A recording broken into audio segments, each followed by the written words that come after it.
南瓜不是只有万圣节才会出现哦，南瓜除了可以蒸来吃，搭配大蒜也很好吃哦。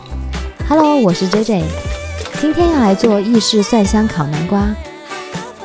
我喜欢买这种栗子南瓜，小小的一颗，一个人吃刚刚好。台湾的南瓜一年四季都吃得到，市面上常见的品种有东升南瓜、栗子南瓜和东洋南瓜。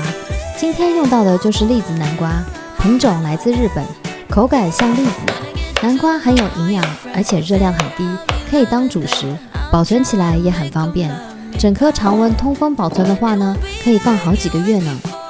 大蒜像我这样按压一下，皮和肉就会分开，接下来把它切成末就可以了，要切得细一点哦。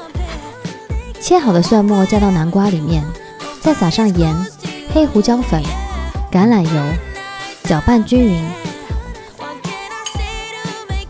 放进气炸锅里。摆放的时候要注意不要叠在一起，180度烤15分钟。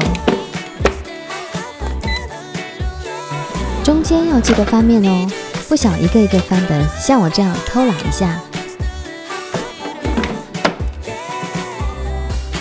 烤好啦，记得要撒上迷迭香粉，如果喜欢其他香料的也可以加。